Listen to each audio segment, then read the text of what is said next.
विनम्र किसान का बेटा था वो दृढ़ता का भंडार। वल्लभ भाई पटेल नाम कहलाता था सरदार। कृषक कार्मिक जनगण से था उसको प्यार अपार। अखिल देश ने उसे रहनुमा किया था स्वीकार। गांधी बापू का शिष्य, सत्य अहिंसा का अवतार। किंतु एक भारत करने को धर लेता हथियार। लौह पुरुष संबोधन था वो लोहे की दीवार। तेज पुंज तुम, शक्तिपीठ तुम, बल का सागर अपरंपार।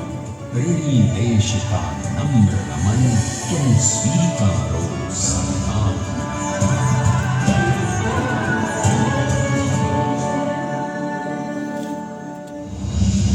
1857 में अंग्रेजों को ललकारने वाले पहले स्वतंत्रता संग्राम के एक सक्रिय सिपाही थे झवेर भाई पटेल।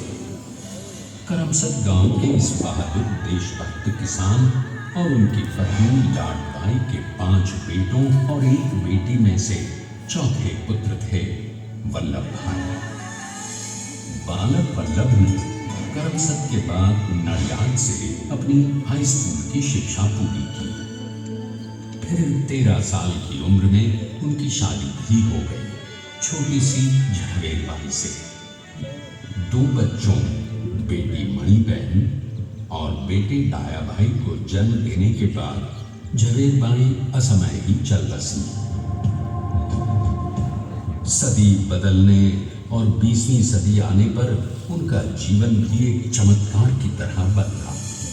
पीटर का इम्तिहान पास करके वो वकालत करने लगे। पहले गोधरा, फिर आणंद और उसके बाद अहमदाबाद में। मगर जल्द ही वकालत छोड़कर वो बैरिस्टर बनने की इच्छा से इंग्लैंड चले गए। लंदन में बैरिस्टरी में अव्वल आने और वजीफा जीतने वाले वो अनोखे भारतीय थे।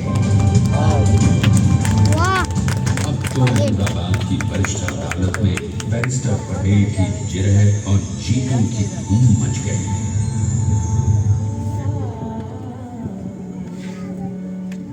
तभी एक युग पुरुष ने वल्लभ भाई के जीवन की धारा ही बदल दी। दक्षिण अफ्रीका में सत्याग्रह के अहिंसक अस्त्र से गोरे शासकों को सबक सिखाकर भारत वापस आए बैरिस्टर मोहनदास करमचंद गांधी से मिलकर वल्लभ भाई ने अपने कुछ वर्षों से सीखे विदेशी व्यवहार और संस्कार हमेशा के लिए त्याग दिए और अब वो अपने खेड़ा के किसानों को हक दिलाने के लिए बापू के साथ आंदोलन में कूद पड़े। अब उनके पैरों में जूते नहीं, गांवों की धूल थी। हृदय में भारत भूमि की शस्य श्यामला धरती, मन में थे गांधी और मस्तिष्क में एक नए स्वतंत्र भारत का सपना।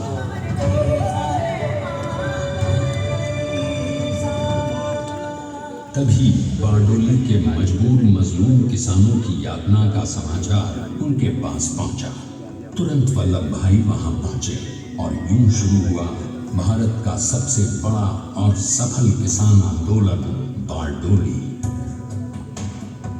वल्लभ भाई ने बारडोली के 87,000 किसानों को ऐसा अटल, अडिग, अचल मनोबल दिया कि अंग्रेजी सरकार हिल गई और 1 बरस के बाद उनका लगान माफ कर दिया गया। अब तो पूरे देश में लोग वल्लभ भाई के नाम की कस्में खाने लगे। स्वयं महात्मा गांधी ने कहा, अब वल्लभ भाई मेरे शिष्य या साथी नहीं, सारे देश के सरदार हैं। और देश को मिल गया एक अनोखा असरदार सरदार।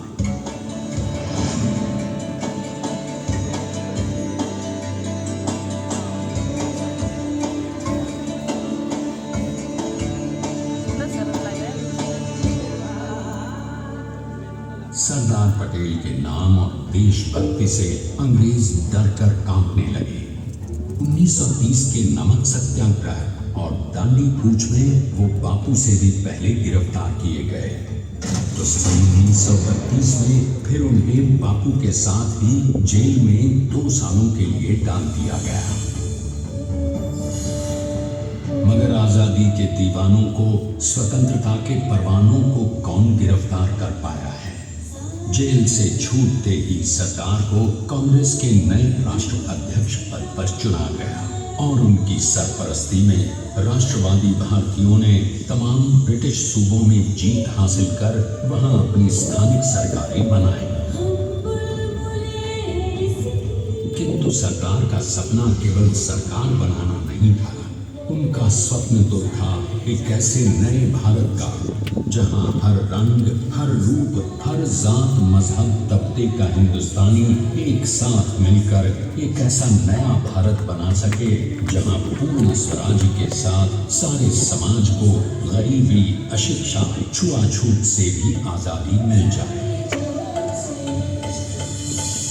इसकी पहली रणनीति थी भारत को अंग्रेजों की गुलामी से आजादी, ताकि भारत के लोगों की अपनी सरकार सबके साथ और सबके विकास के लिए काम कर सके।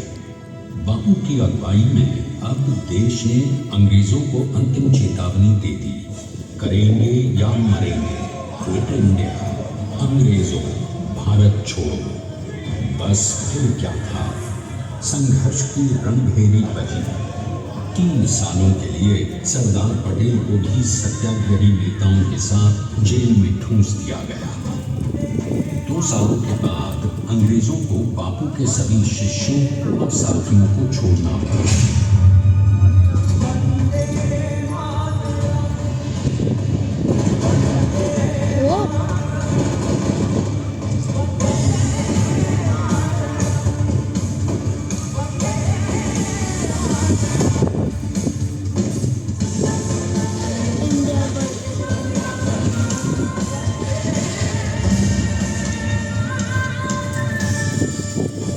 स्वतंत्रता के स्वप्न के सच होने के साथ अब सरकार पर कई एक नई जिम्मेदारियां थी।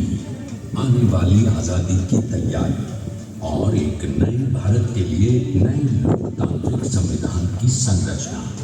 जैसा उनके साथी ने खुद कहा था, सरदार ने ही 6 हथौड़ी लेकर एक नए भारत को उकेरा।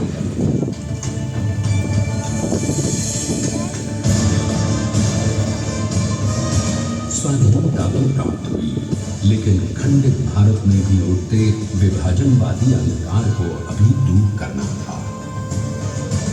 जब देश के खंड खंड होने का भय उत्पन्न होने लगा, तो सरदार ने निर्भय होकर खुद अपनी केंद्र सरकार और साथियों को भी चुनौती दे डाली और जम्मू कश्मीर को बचाने के लिए सारे देश का आकाश वायुयानों से भर गया।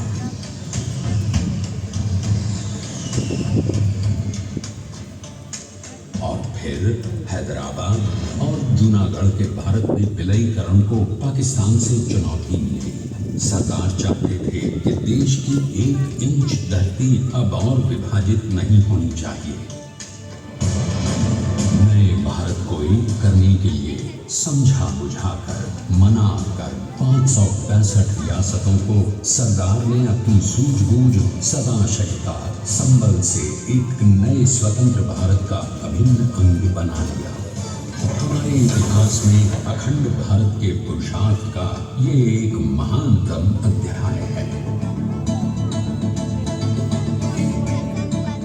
जैसा उन्होंने स्वयं कहा था, हमें नए धागों को पुराने ताने बाने में ऐसे पिरोना है कि एक दूसरे में गुंथ जाए और बेहतरीन बनावट वाला एक नया भारत उभर कर सामने आ सके।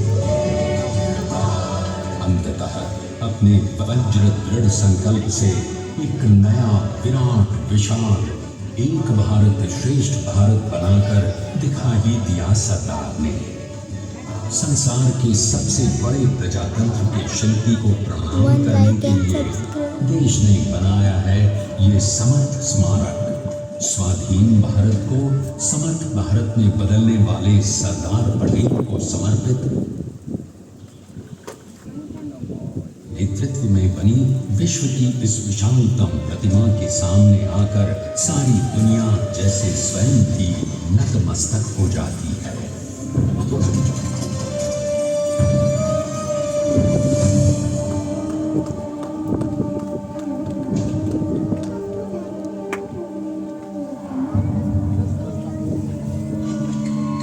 देश को बना गया वो अमित अटल,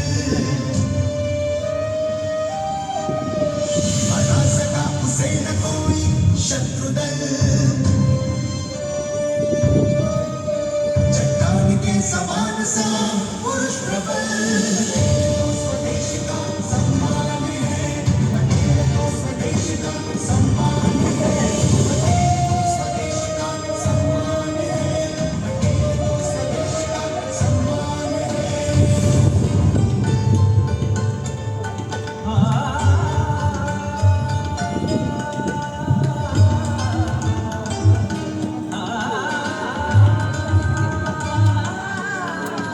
ऊंचाइयां आकाश को छुए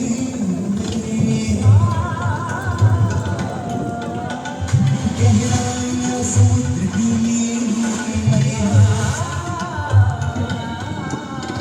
कदम अधिक जमीन पर जमे हुए आसमान शान है, आसमान शान है।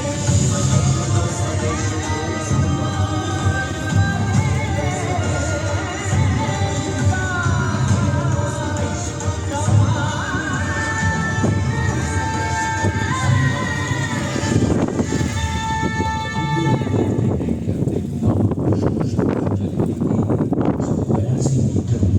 विश्व की सबसे विशालकाय प्रतिमा का निर्माण कैसे हुआ।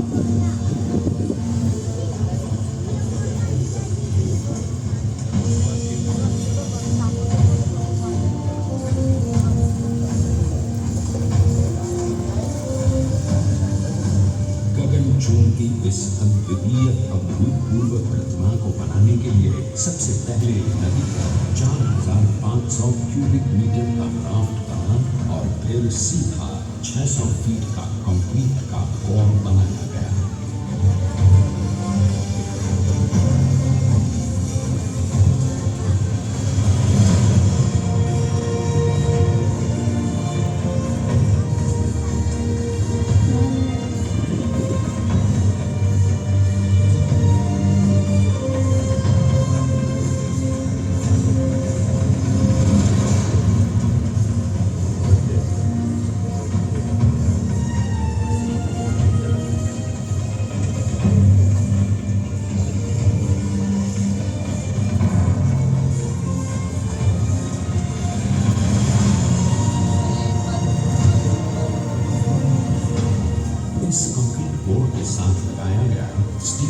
फ्रेमवर्क।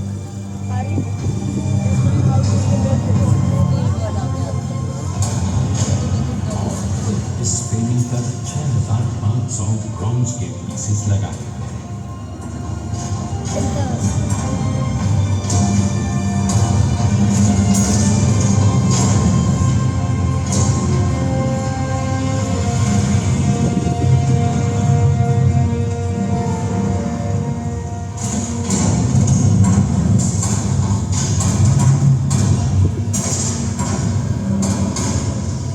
सोचिए कि 182 मीटर ऊंचे इस भव्य भव्य स्मारक के निर्माण में कितना सामान और मेहनत लगी हो।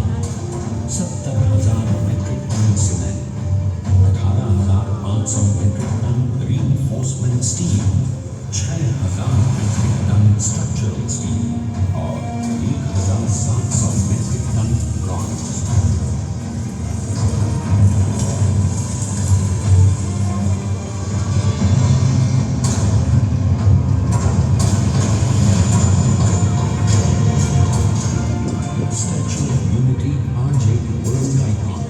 इसे मुमकिन बनाने में एक सेकंड भी ब्रेक लिए बिना देश भर की टीम्स ने 24/7 काम किया। 250 से ज्यादा इंजीनियर्स, 4,500 से ज्यादा स्किल फोर्स और 3 लाख मानव दिवस। हम गर्व से कह सकते हैं कि कुल मिलाकर स्टैच्यू ऑफ यूनिटी के निर्माण में 95% माल सामान, मजदूर, इंजीनियर्स और एक्सपर्ट्स थे भारतीय। जानते हैं कि 182 मीटर ऊंची इस भव्य प्रतिमा को बनाने में कितना समय लगा? डिजाइन के लिए 12 महीने और निर्माण के लिए 34 महीने, यानी कुल मिलाकर केवल 46 महीने।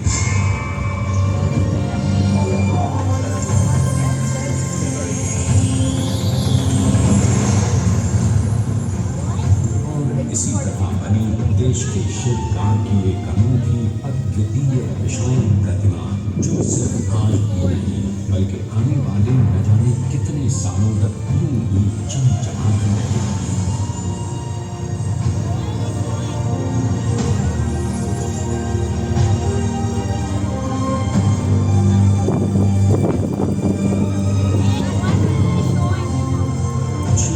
महीनों तक लगातार बिना रुके एकजुट होकर न जाने कितनों ने परिश्रम किया और उनका साथ दिया भारत की 1.25 करोड़ जनता।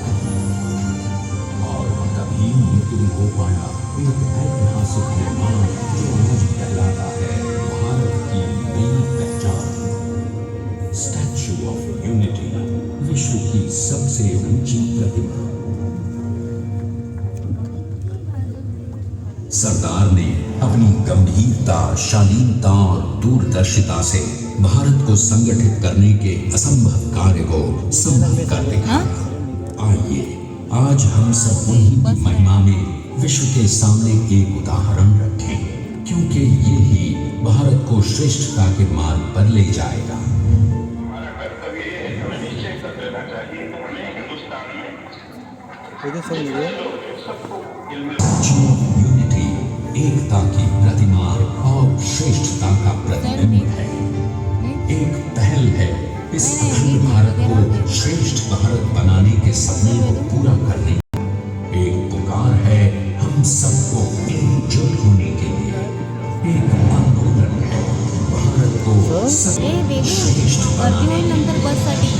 आपके योगदान और विश्वास